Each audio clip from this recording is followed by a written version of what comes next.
తత్సత్. ఓం శ్రీ గురుభ్యో నమః. ఓం సదాశివసమారంభాం శంకరాచార్యమధ్యమాం తత్వవిదానందపర్యంతం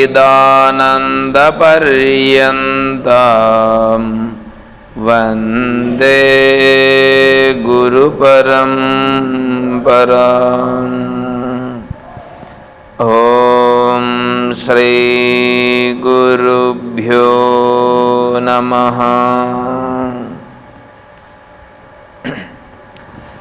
పూజ్య గురుదేవులు తత్వవిదానంద సరస్వతి స్వాముల వారి దివ్య చరణారవిందములకు ప్రణమిల్లుతూ పరిపూర్ణ పరబ్రహ్మస్వరూపులకు ప్రియాత్మ బంధువులారా, ఓం శ్రీ గురుభ్యో ఓం.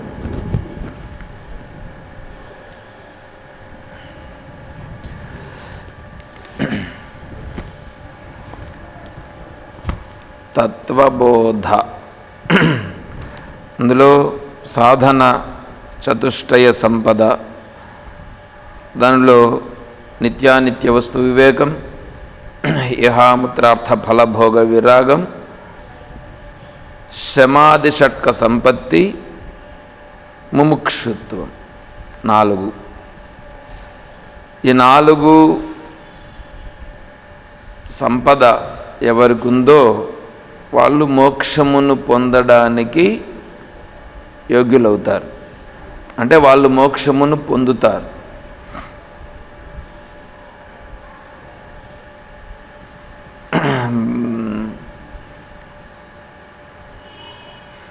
బ్రహ్మసూత్రములు ప్రారంభంలో కూడా అథాతో బ్రహ్మ జిజ్ఞాస, మొదటి సూత్రం అథాతో బ్రహ్మ జిజ్ఞాస. అథ అని ప్రయోగించారు. అథ అంటే అనంతరం. దేననంతరం? దేననంతరము బ్రహ్మ విచారణ చేయాలి. బ్రహ్మ జిజ్ఞాస, బ్రహ్మను గురించి తెలుసుకునుట. తదనంతరం బ్రహ్మను గురించి తెలుసుకునుట. దేని అనంతరం బ్రహ్మను గురించి తెలుసుకునుట అంటే సాధన చతుష్టయ సంపత్తి అనంతరం బ్రహ్మను తెలుసుకునుట. అంటే ఈ సాధన చతుష్టయ సంపద ఉంటేనే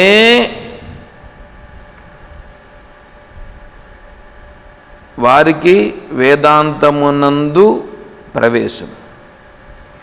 ఈ సాధన చతుష్టయ సంపద లేనటువంటి వాళ్లకు వేదాంతమునందు ప్రవేశం అనేటువంటిది ఉండదు.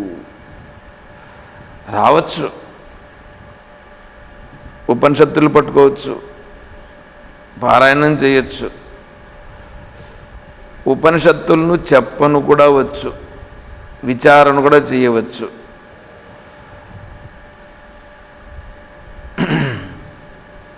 గురువులుగా చలామణి కూడా అవ్వవచ్చు. అంతేకాకుండా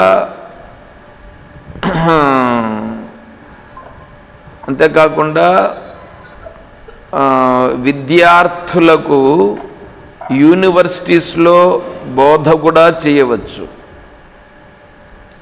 అంతేకాకుండా ఈ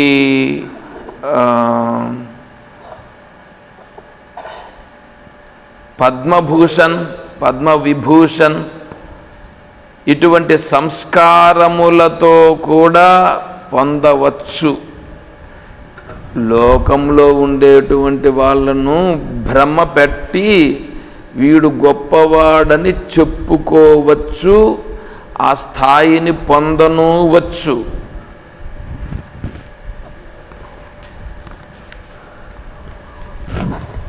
వాని మనస్సుకు తెలుసు వాడికి బ్రాహ్మీ స్థితిలో వాడు ఉన్నాడా లేదా. స్వామీజీని ఋషికేశ్లో క్లాసెస్ జరుగుతున్నప్పుడు ఒక 40 సంవత్సరములు విద్యాబోధన చేసినటువంటి అతను, అంటే వేదాంత విద్యాబోధన చేసినటువంటి అతను క్లాస్లో కూర్చున్నాడు.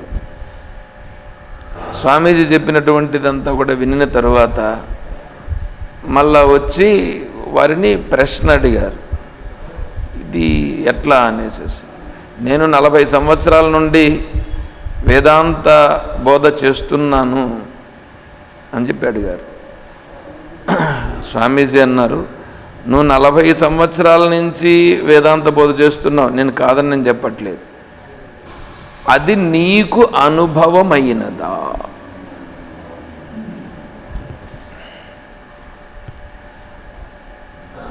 నాకు తెలియలేదు. నువ్వు 40 సంవత్సరాలు చేసినావా 50 సంవత్సరాలు చేసినావా అనేది కాదు, నీకు అనుభవములోనికి తెచ్చుకో. నీకు అనుభవంలోనికి తెచ్చుకుంటే అప్పుడు అది సఫలీకృతమైనట్లు లెక్క.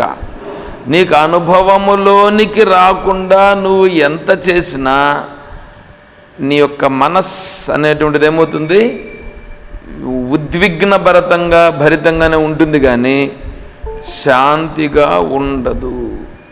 అలా శాంతిని పొందాలంటే శాస్త్రంలో చెప్పినది చెప్పుట కాదు, తీసుకుని మెదడులో ఎత్తిపెట్టుట కాదు, అనుభవములోనికి తెచ్చుకొనుట. అలా అనుభవములోనికి తెచ్చుకునే దానిని మోక్షము అని అంటారు.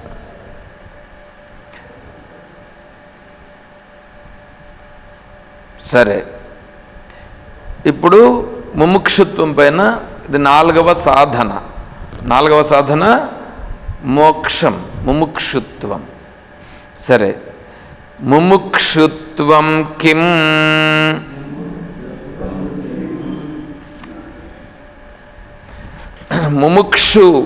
ముముక్షు అనగా ఏమి? ముముక్షుత్వం అనగా ఏమి అంటే ప్రశ్న. మోక్షమిచ్చేత్, మోక్షం ఇచ్చేత్, మోక్షము నాకు కావలయును, మోక్షము నాకు కావలయును. వీడికి ఏమి చేసినా ఏం కావాల్సి ఉంటుంది? మోక్షం కావాలి, మోక్షం కావాలి. ఇప్పుడు ఒకనికి అనారోగ్యముగా ఉన్నది, వాడు హాస్పిటల్కి వెళ్తాడు, డాక్టర్ల చుట్టూ తిరుగుతాడు. ఎందుకోసం తిరుగుతున్నాడు? అనారోగ్యముగా ఉన్నది కాబట్టి వాడు డాక్టర్ల దగ్గరికి తిరుగుతాడు. ఆ డాక్టర్ దగ్గరికి పోయినాడు అంటే డాక్టర్ దగ్గరికి ఎందుకోసం పోయాడు? ఆరోగ్యం బాగాలేక కదా పోయాడు. ఇప్పుడు వాడు నాకు మోక్షం కావాలి అని పోతే కుదురుతుందా? ఇప్పుడు శరీరం పైన అభిమానం ఉంది, శరీరం పైన అభిమానం ఉంది, శరీరానికి అనారోగ్యం వచ్చింది, డాక్టర్ దగ్గరికి పోయినాడు, వేదాంతం విన్నాడు, శరీరం పోతుంది, నాకేం పెద్ద దీంతో పని లేదు కాబట్టి డాక్టర్ దగ్గర ట్రీట్మెంట్ తీసుకున్నా ఒకటే తీసుకోకపోయినా ఒకటే అని అన్నాడని అనుకోండి. ఇప్పుడు వీడు మోక్షమును పొందినవాడా అంటే వీడు సాధకుడే కానీ శరీరానికి కలుగుతూ ఉన్నటువంటిది నాకు సంబంధము లేదు, నేను కర్తను కాదు భోక్తను కాదు అని వీడు అనుభవములో ఉన్నాడా? మనస్సుకు కలిగేటువంటి సుఖ దుఃఖములు నాకు కాదు, ఇవి మనస్సుకు కలుగుతున్నాయి అనే అనుభవంలో వీడున్నాడా?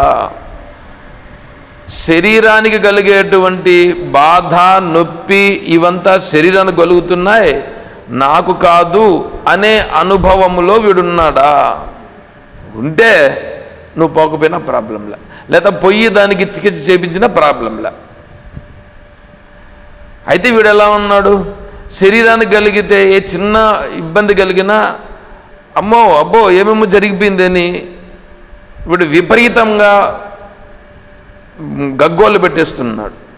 ఈ గగ్గోలు పెట్టేస్తున్నటువంటి వాడు వేదాంతం చదువుకున్నాడు. నీ వేదాంతం ఎంత చదువుకున్నా, వేదాంతం చదువుకుంటే మోక్షం వస్తుందా? సన్యాసం తీసుకుంటే మోక్షం వస్తుందా? లేదా ఋషికేశ్ వెళ్తే మోక్షం వస్తుందా? అమర్నాథ్, బద్రీనాథ్, కేదారీనాథ్ ఇవన్నీ తిరిగితే మోక్షం వస్తుందా? అంతే. మరి మోక్షం అంటే ఇదే, ఈ శరీరము నేను కాదు, ఈ మనస్ నేను కాదు, ఈ బుద్ధిలో కలిగేటువంటివి నేను కాదు, ఈ ప్రపంచంగా కనిపిస్తున్నటువంటిదంతా మనస్సు నుంచి విసిరివేయబడుచున్నది. మరి నేనెవరు? ఇవన్నింటినీ గుర్తించేదానికి ఆధారముగా ఉన్నది నేను. వీటన్నింటినీ గుర్తించేదానికి ఆధారంగా ఉండేది నేను. శరీరం నిలబడి ఉందిగా, శరీరం ఉందిగా, శరీరం ఉందని నిన్న చెప్పుకున్నాం. ఏమిటి? జీవ చైతన్యం, ఈశ్వర చైతన్యం, బ్రహ్మ చైతన్యం, కూటస్థ చైతన్యం అని చెప్పినాం. జీవ చైతన్యం అంటే ఒకే చైతన్యమే ఉండేది, ఒకటే చైతన్యం. ఒకే చైతన్యము వీటన్నింటి యందు ప్రకటింపబడుతూ ఇప్పుడు ఈ వస్తువులుగా తయారయ్యింది ఆ చైతన్యమే వస్తువులుగా తయారైనది రజస్తమో గుణముల చేత. ఆ చైతన్యమే సత్వగుణము చేత తెలుసుకుంటున్నది, తెలివి రూపంగా తెలుసుకుంటున్నది. అదే ఈ విషయముల రూపంగా ఉన్నది కూడా అదే. ఇప్పుడు విషయముల రూపంగా ఉండేది అది, తెలుసుకుంటూ ఉండేది అదే. ఇప్పుడు చైతన్యంగా ఇప్పుడు ఈ శరీరములో ప్రకటింపబడుతుంది కాబట్టి దీనికి ఇక్కడ తెలుస్తూ ఉన్నటువంటి చైతన్యానికి జీవ చైతన్యం అని పేరు. అంతా ఉండే చైతన్యమే ఈ శరీరమునందు కూడా ప్రకటింపబడుచున్నది. అంతటా ఉన్నటువంటి చైతన్యమే ఇక్కడ ప్రకటింపబడుతోంది. మళ్ళీ ఇది వేరే కాదు. మీ దగ్గర ఒక బాటిల్లో నీళ్లు తెచ్చుకున్నారు తాగేదానికి అనుకో. బాటిల్లో ఉండే నీళ్లు ఇట్లా నోట్లో ఎత్తుకొని పోసుకుంటే నోట్లో పడిన నీళ్లు, ఈ బాటిల్లో ఉండే నీళ్లు ఈ నీళ్ళే కదా అక్కడ పడినాయి. ఈ నీళ్ళ కంటే వేరే నీళ్లు పడినాయా? కానీ దానిని చూస్తే దాన్ని ఇప్పుడు మనం ఏం చేయొచ్చునంటే వేరు దీన్ని వేలు పెట్టి ఇలా తీస్తే ఒక చుక్క నీళ్ళు ఇలా బయట తీయచ్చు. ఇప్పుడు దాంట్లో నుంచి వేలు పెట్టి ఇలా బయట తీస్తే చుక్క పడితే ఈ చుక్క వేరు, ఆ నీళ్లు వేరు అనేటువంటిది కనిపిస్తూ ఉన్నది మనకి. చుక్క నీళ్లు వేరయ్యిందిగా. ఇప్పుడు ఇది పరిణామం, బహిర్ముఖంగా నీకు తెలుస్తున్నటువంటి అంశం. నువ్వు బయట ఉండేదాన్ని పట్టుకొని వెనకాల ఉండేదాని గురించి నువ్వు అర్థం చేసుకోవాలంటే నీకేమర్థమవుతుంది? నువ్వు బహిర్ముఖుడవు. బహిర్ముఖునికి అంతర్ముఖత్వం అర్థం కాదు. నీకు యోగ్యత ఉంటే ఆ బహిర్ముఖంగా ఉన్నటువంటి దాన్ని ఇంకా నువ్వు లోతుగా వెళ్ళు. అంటే ఆ చుక్కగా వచ్చింది దాన్ని ఇంకా వేడి చెయ్యి. వేడి చేస్తే ఏమవుతుందంటే హైడ్రోజన్ ఆక్సిజన్గా విడిపోతుంది.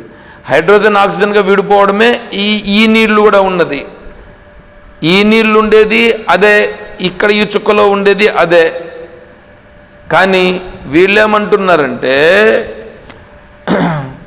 ద్వా సుపర్ణ సఖా సయుజ అని ఒక ఉపనిషత్ వాక్యం. మమైవాంశో జీవలోకే జీవభూత సనాతన అనేటువంటిది భగవద్గీత.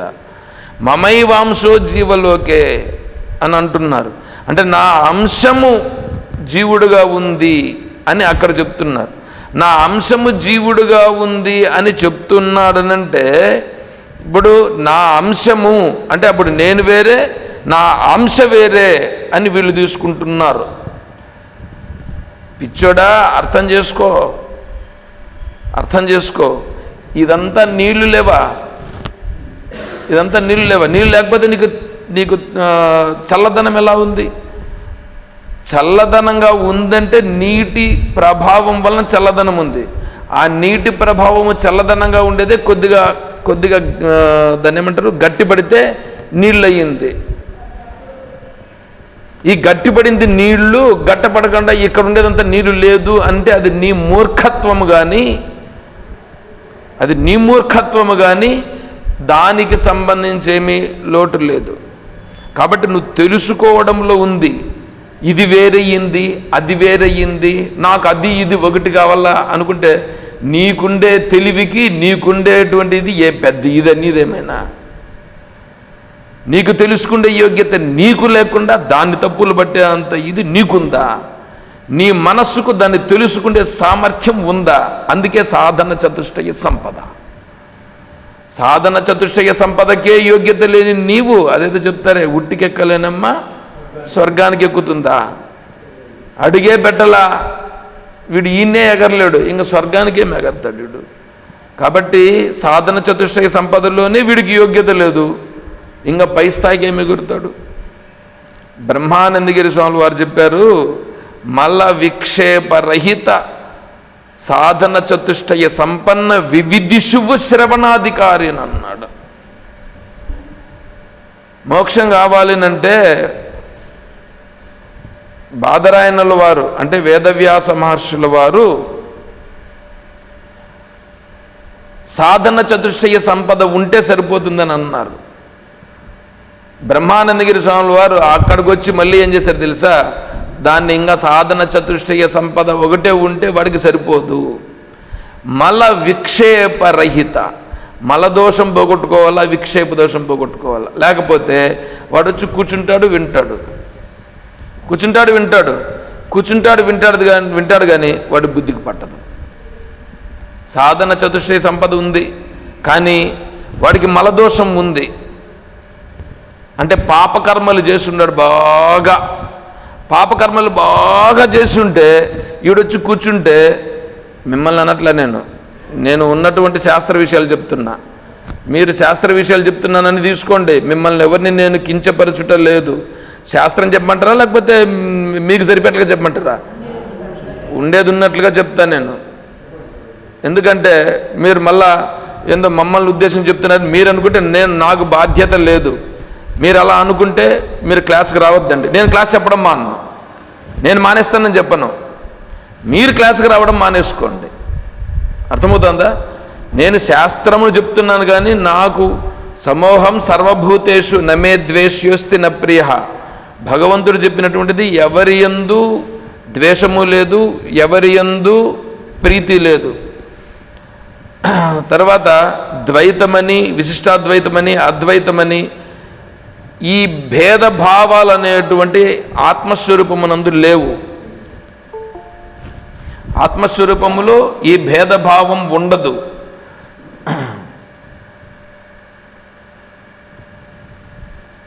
అద్వైతం పరమార్థో హి తద్భేదం ద్వైతముచ్యతే తేషాముభయతా ద్వైతం తేనాయం న విరుధ్యతే. అద్వైత సిద్ధాంతానికి ద్వైతము కానీ విశిష్టాద్వైతం కానీ ఇంకా వేరే ఏవైనా కూడా కానీ విరుద్ధము కాదు. మాకేమీ విరుద్ధము లేదు. వేరే వాళ్ళు మమ్మల్ని చూసి విరుద్ధం అనుకుంటే మాకేమీ అభ్యంతరం కూడా లేదు. మీరు నిద్రలో ఉన్నారండి, మీరు నిద్రలో ఉన్నప్పుడు ద్వైతం ఉందా, అద్వైతం ఉందా, విశిష్టాద్వైతం ఉందా చెప్పండి?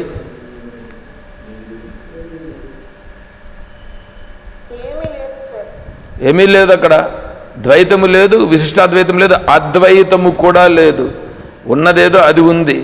ఆ ఉన్నదేదో అది ఉన్నది అని చెప్తా ఉంది అద్వైతం. ద్వైతములో ఇక్కడే ఏం చేసినట్టు నువ్వు వేరు, నేను వేరు, దేవుడు వేరు, ఈ జీవుడు వేరు అని కూర్చున్నారు. మాకేం అభ్యంతరం, మీరు చెప్పుకున్నా కూడా మాకేం అభ్యంతరం లేదు. అర్థమవుతుందా? వాళ్ళు చెప్పుకుంటా అనేది కూడా ఎందుకు చెప్పాలి, శాస్త్రం చెప్పింది, దాని తర్వాత వస్తుంది, అంతా వస్తాం. ఎందుకంటే మేము మొదలు పెడుతూ ఉండేటప్పుడే మీకు అర్థం చేసుకుంటే మీకు తెలుస్తుంది. అంతేగాని ఎత్తుకుంటానే దాన్ని అంతా దీంట్లో ఎట్లా అని పెట్టుకుంటే మాకు అవసరం లేదు. ఎందుకంటే సాధన చతుష్టయ సంపద లేదు. మలదోషం విక్షేప దోషముల్లో మునిగిపోయి ఉంటారు. మలదోషం అంటే ఏంటి? మలదోషం అంటే పాపకర్మలు చేసి పెట్టుకొని ఉన్నాడు వెనకాల. విక్షేప దోషం అంటే ఏంటి? ఒక 2 నిమిషాలు నిర్మలంగా కూర్చోరంటే కూర్చోలేడు, 2 నిమిషాలు కూర్చోలేడు, యోగ్యత లేదు. వాడొచ్చి శాస్త్రాన్ని విమర్శించే యోగ్యత వాడుకుందా? విక్షేప దోషము లేకపోవడం అంటే నిర్మలంగా కూర్చోగలుగుట, నిర్మలముగా ఉండగలుగుట, నిశ్చలముగా ఉండగలుగుట. కళ్ళు మూసుకొని ఉండాల్సిన పనిలా, కళ్ళు తెరుచుకొని కూడా ఉంటాడు, సైలెంట్గా ఉంటాడు, చూస్తూ ఉంటాడు, జరుగుతూ ఉన్న వాటిని అన్నిటిని గమనిస్తూ ఉంటాడు. అంతే. ఆ యోగ్యత కావాలిగా. ఇప్పుడు చెప్తా ఉండేదాన్ని గ్రహించాలంటే మనసు నిశ్చలంగా ఉండాలిగా. దీన్ని జడ్జిమెంట్ చేసేదానికే వస్తాడా? దీన్ని జడ్జిమెంట్ చేయాలంటే వాడెట్లాంటి వాడు ఉండాలా? యోగ్యత ఉంటే జడ్జిమెంట్ చెయ్యి,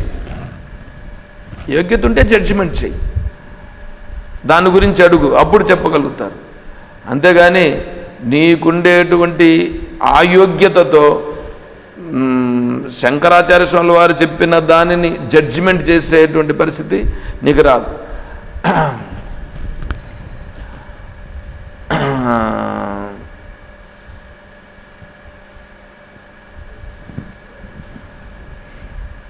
గీతా భావ ప్రకాశం అని మధుసూదన సరస్వతి స్వాముల వారు రాశారు. ఆయన ద్వైతవాది అని అంటే జీవుడు వేరే, ఈశ్వరుడు వేరే, జీవుడు ఈశ్వరుడు ఒకటి కాదు అనేటువంటిది ఆయన సిద్ధాంతం. ఆయన ఏం చేశాడంటే అద్వైతాన్ని ఖండించాలి, అద్వైతము తప్పు, ద్వైతమే సత్యం అని నిరూపించాలి అని అనుకుని ఏం చేశాడంటే ఆయన ద్వైతం గురించి బాగా అధ్యయనం చేశాడు. అద్వైతంలో ఏమి చెప్తున్నారో దాన్ని తెలుసుకుని కదా ఖండించాలా అని కాశీక్షేత్రానికి వెళ్ళి అద్వైతమును చెప్పే పండితుల వద్ద ఆయన అధ్యయనం చేశాడు. అద్వైత సిద్ధాంతాన్ని గురించి తెలుసుకున్నాడు. తెలుసుకొని ఏమయ్యాడు తెలుసా? ఆయన అద్వైత విచారణ చేస్తూ ఉంటే ద్వైతం ఏమైపోయింది? ద్వైతం అందులో కలిసిపోయింది. ద్వైతం యొక్క ఛాయలు, దాన్ని ఏమంటారు చూడండి, కంటిలోకి వేసుకుంటే దానికి కంటిలోకి పెట్టుకుంటారు కదా, అట్లా కూడా ద్వైత భావన లేకుండా పోయింది ఆయనకు. అంటే ద్వైతంలో ఉండేటువంటి వాడు అద్వైతాన్ని ఖండింపజేయాలని, ఏదో చేయాలని చెప్పి వచ్చి అద్వైతాన్ని తెలుసుకోవాలనుకొని వచ్చినటువంటి వాడే ద్వైతము కంటిలోనికి కాటుకంత కూడా లేకుండా పోయింది ద్వైత పండితునికి. అర్థమవుతుందా? అది అద్వైతం అంటే, అది అద్వైతం. నీ గురించి నువ్వు తెలుసుకోవాలని అనుకొని వస్తే అద్వైతం అనేటువంటిది తెలుస్తుంది. అంతేగాని ఆయన ఇప్పుడు గీతా భావ ప్రకాశం అని చెప్పి రాశారు. వారు రాసిన గ్రంథములు అద్వైత సిద్ధాంతంలో చాలా ప్రసిద్ధిని పొందినాయి. సరే ఉండని, ఎందుకు చెప్తున్నామంటే మిడిమిడి జ్ఞానముతో ఇక్కడొచ్చి శాస్త్రమును అది అట్లనా ఇది ఇట్లనా అని పరిశీలించే పని చేస్తే నీకుండే జ్ఞానానికి అది సరిపోదు. ఎందుకంటే నాకు ఇవి ఎదురైనాయి కాబట్టి చెప్తున్నా. నేను మళ్ళీ ఇప్పుడు శాస్త్ర విచారణలోకి ప్రవేశిస్తున్నాను కాబట్టి నాకు ఎదురైనటువంటి విషయాలను చెప్తున్నా. నేను వేరే వాళ్లకు సంబంధించి వాళ్ళను సమన్వయం చేసుకొని వీళ్ళను సమన్వయం చేసుకొని నేను లోకంలో ఉండేటువంటి వాళ్ళలాగా కాదు. మా గురువు గారు అలా లేరు. మా గురువు గారినే నేను ఫాలో అవుతాను. అర్థమవుతుందా? మీ అందరితో నాకేదో అవసరం కాబట్టి మిమ్మల్ని అందరినీ చేర్చి ఆయన అలా చేశాడు, ఈయన ఇలా చేశాడు ఆయన భక్తిగా ఇలా ఉండాలా, మీరు ఇలా ఉంటే మీరు అలా అవుతారు. నాకు అవసరం లేదు, అది నాకు అవసరమే లేదు. మా గురువు గారి దగ్గర ఉపదేశం తీసుకున్నటువంటి, దీక్ష తీసుకున్నటువంటి మహాత్ములు కూడా కొంతమంది అలాగా ఉన్నారు. అయినా నాకు ఆ పద్ధతి అవసరము లేదు. నేను ఉన్న తత్వమునే చెప్తాను. అర్థమవుతుందా? కాబట్టి చూసుకోండి, వేరే వాళ్ళకు నేను చెప్పను. మీకేమైనా సందేహాలు ఉంటే నన్ను అడగచ్చు.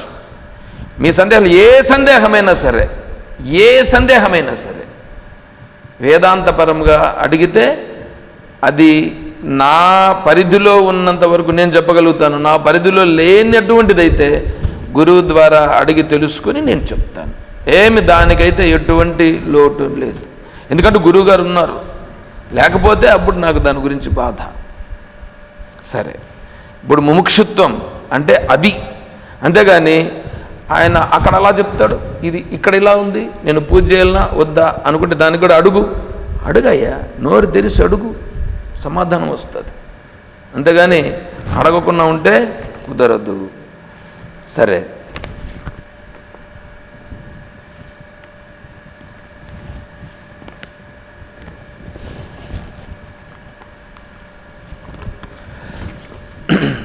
దానికి సమాధానంగా చెప్తున్నారు. ఏది మోక్షం, ముముక్షుత్వం అంటే ఏమి అని కదా అడిగారు. ఆ ముముక్షుత్వం అంటే ఏంటి అంటే దానికి సమాధానం, మోక్షం మే భూయాదితి ఇచ్ఛా. మోక్షం మే నాకు, మోక్షము భూయాత్ నాకు మోక్షము కలగాలి, నాకు మోక్షం కలగాలంతే. ఇది అని ఇచ్ఛ, ఇది కోరిక. రామకృష్ణ పరమహంస వారు అమ్మవారికి సేవ చేసే సందర్భంలో ప్రతివాడు వచ్చేది, అమ్మా నన్ను తీసుకో, నన్ను అనుగ్రహించు అని కోరేది. ఈయన విని విని విని విని వచ్చినోడంతా అమ్మా నన్ను కరుణించు, నన్ను కటాక్షించు, నన్ను తీసుకో అని అంటున్నారు. కానీ ఒకడైనా భగవంతుడు చెప్పినట్లు వింటున్నాడా? విని విని లాస్ట్కి ఏం చేశారంటే అమ్మవారి విగ్రహానికి వెనకాలకు వెళ్ళి నిలబడి ఒకరోజు నిలబడినాడు. అందరూ వచ్చినారు, అమ్మా మమ్మల్ని అనుగ్రహించు, మమ్మల్ని నీలో చేర్చుకో అని అడుగుతున్నారు. అప్పుడు వెనకాల ఉండేటువంటి పరమహంస గారు ఎవరికి కనిపించరు. అప్పుడు పరమహంస గారు అన్నారు, భక్తులారా, మిమ్మల్ని అందరినీ అనుగ్రహించడానికి నేను సిద్ధంగా ఉన్నాను. మీరు ఎవరెవరు నాలో లయించడానికి సిద్ధంగా ఉన్నారు అందరూ రండి. ఇప్పుడే నేను మిమ్మల్ని అందరినీ నాలో లయింప చేసుకుంటాను. విద్యాప్రకాశానందగిరి స్వామి వారు చెప్పినటువంటి కథ. అంటే ఇప్పుడు ఆడున్నారు కదా, నమస్కారం చేస్తాను కదా, రావచ్చు కదా ఇప్పుడు అమ్మవారి దగ్గరికి. వస్తే అమ్మవారిలో లయం అయిపోతారు కదా. అమ్మ నా కొడుకు పెళ్ళైపోతే వస్తా ఒకడు, నా మనవరాలకి ఉద్యోగం వస్తే వస్తా ఒకడు, ఇంకొకడు నా కోడలు గర్భంగా ఉంది ఆమె డెలివరీ అయితే వస్తా ఒకడు, ఇంకొకడు నా కొడుక్కి ఉద్యోగం వస్తే తర్వాత వస్తా, ఇవి ఉండేటివన్నీ వీళ్ళందరికీ పనిచేసి వస్తా. అందరూ ఒకరొకరే అందరూ వెనక్కిపోయినారు. ఇది దేవుని దగ్గరకు వచ్చి నాకు కూడా మోక్షం కావాలి అంటే ఇది మోక్షం కావాలనేది నోటితో చెప్పే మాట కాదప్ప, హృదయపూర్వకముగా ఉండాలి. ఆ హృదయపూర్వకంగా రావడం అనేది జరిగినప్పుడు అది ఎలా ఉంటుంది? అదే ప్రకటింపబడుతూ ఉంటుంది. అది రావాలా. అంతేగాని ఈడ ఇది చేసుకుంటాము ఆడ అది చేసుకుంటాము అని అంటే అది జరిగే పని కాదు. ఈడ ఇది చేసుకుంటున్నాను అంటే నీ మనసుకు ఏది ఉంది? ఇది కావాలని ఉంది. ఇది కావాలనుంటే అది నీకు లభించదు. నీకు కావాలి, మోక్షం కావాలి అని అనుకుంటే నువ్వు ఇప్పుడు సాధనాపరుడుగా మారు. సాధనాపరుడు అంటే ఏంటి? ఆ మోక్షం అంటే ఏంటి అది నేను తెలుసుకుంటాను దాన్ని నాకు మోక్షం అనేటువంటిది కావాలని ఉంది, కానీ ఇప్పుడు దీంట్లో